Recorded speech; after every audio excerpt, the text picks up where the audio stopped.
Oxygen food and talk, তাই বাংলার ঘরে ঘরে মুখরোচক।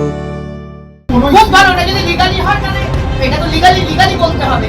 উনি দায়িত্ব নিচ্ছেন, ওপরে অ্যানাউন্স তো যে কোনো কেউ করতে পারে, আর উনি সেটা লিগালি আদৌ সেটা ঠিক কি আছে তো আমরাও কোনে বুঝ করবো, দেখবো। ভিডিওটা দেখে আপনি তাহলে সেটা বলছেন যে আসলে এটা তো আমরা এত বছর আজকে জয় শ্রীরাম বলে গঙ্গা জল ছিটিয়ে এগুলো করে গেল কেন?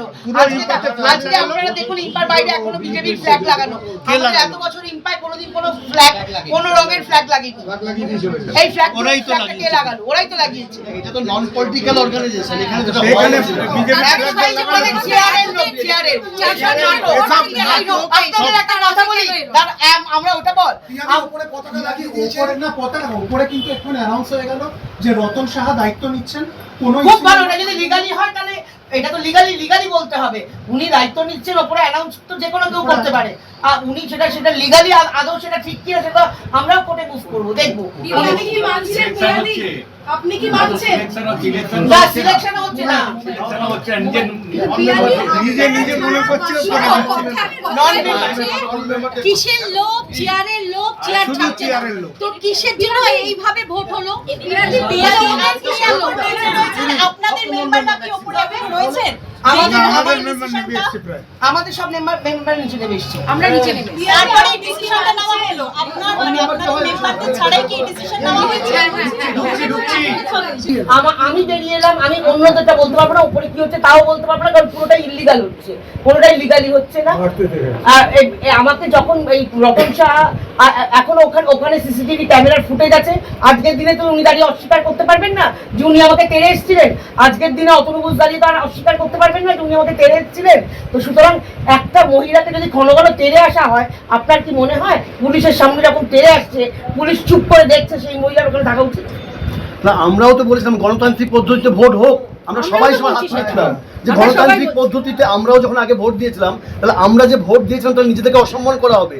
আজকে যেটা করছে ওরা মানতে চাইছেন না ভোটটা, মানে ওনারা নিজেরা মানলেন, মানার পরেও কিন্তু তারপরে আবার এটাকে নিজেরাই খাচ্ছিল। দিদি আর একটা প্রশ্ন, যে একটু আগে 1 মিনিট আপনি 1 মিনিট দাঁড়িয়ে যান। একটা জিনিস বলো যে ভোটে অরিজিনাল পুলিশ তো গেছে, ভোটে বাচ্চা আরে এটাই তো হয়েছে। ওরা আজ লাস্ট কয়েক বছর ধরে ভোট হচ্ছে, ভোটে জিততে পারছে না, কোর্টে কিছু পাচ্ছে না, প্রচুর টাকা খরচা করে ফেলেছে। এখন এটা হচ্ছে যে বিজেপি সরকার এসছে দাদাগিরি করে এটা করবো, এটা হচ্ছে ওদের নাম করে এইসব। এবং আমার কথা হচ্ছে, দেখো আমার সম্বন্ধে যদি কোনো রকম অভিযোগ থাকে থানায় যাচ্ছে না কেন বলো তো?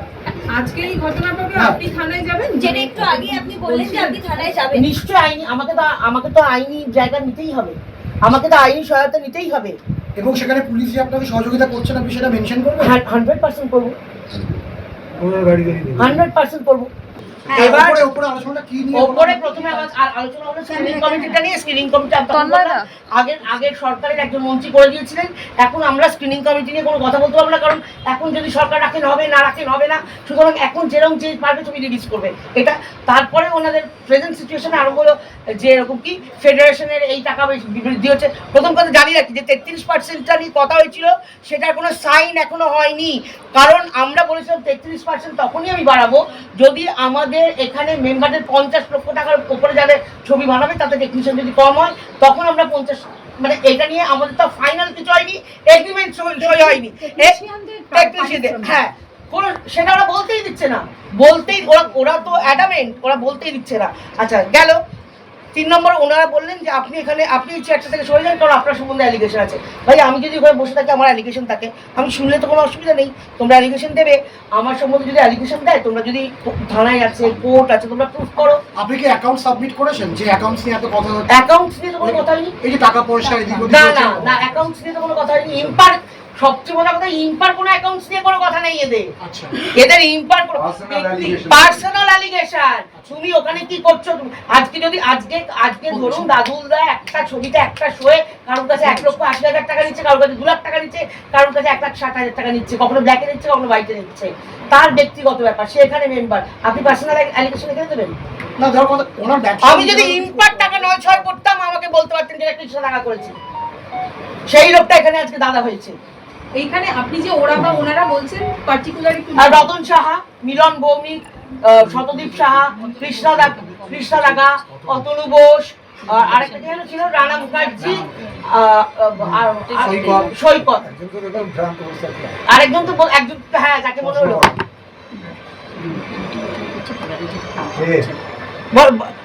শরীর খারাপ, সেটা যদি ওখানে বিজয় দাদা বসে দেখে, বিজয়দা দেখছি বিজয়দাই করছে যে ওকে করার জন্য, পুলিশও বলছে ছাড়ার জন্য, ছাড়ছে না। সেটা পুলিশও যদি না আছে, পুলিশের কথা না শুনে আমি কি করবো? পুলিশ কি উপরে এসছে? পুলিশ এসছে, ওরা পুলিশকেও মানছে না, কাউকে মানছে না। ওরা নিজেদের মতো কমিটি গঠন করে বসে যাবে। দেখি না কোর্টে, আপনারা তো কমিটি মেম্বার, তাহলে আপনারা এখানে ওরা ওখানে ওরা ধনী ভোটে, শুনেন না কথাটা, ধনী ভোট বলে কোনো ভোট শুনেছেন নাকি আজব? ধনী ভোট হয়, সেটা হয় না তা না, কিন্তু ধনী ভোটে এই স্ট্রাকচার সেগুলিতে under sub judice, matter is under sub judice.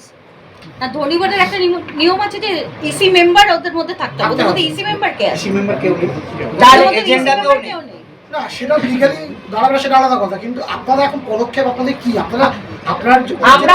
আমরা এখন যেটা করব, ওরা যা ইচ্ছা করুক, ওরা যা ইচ্ছা করতে পারে, আমাদের কোনো আপত্তি নেই, যা পারুক করুক। আমরা আইনের মধ্যে, আমরা আইনের সাথে আছি, আইনের সঙ্গে আছি, আইনি লড়াই হবে, তারপরে ওরা যা পারে। একটু আগে আপনি বলছেন মুখ্যমন্ত্রীকে আমি এখনো বলছি মাননীয় মুখ্যমন্ত্রী শ্রী শুভেন্দু অধিকারী মহাশয়কে যে দয়া করে আপনাদের নাম নিয়ে এখানে যে দাদাগিরি, যে গুন্ডামি চলছে, সেটা সবই আপনার, আমি বলবো যে আপনারা দেখুন, এবং এরকম গাইড জুরি যেটা করছে সেটা আপনারা দেখুন। এরা পুলিশ মানছে না, এরা কোনো ইসি মেম্বার মানছে না, এরা কোনো আইন মানছে না, এরা কোনো নিয়ম মানছে না। বসে আছেন তো, আমি যতক্ষণ দেখলাম বসে আছেন। পুলিশ চেষ্টা করছে, পুলিশের কথা শুনছেন।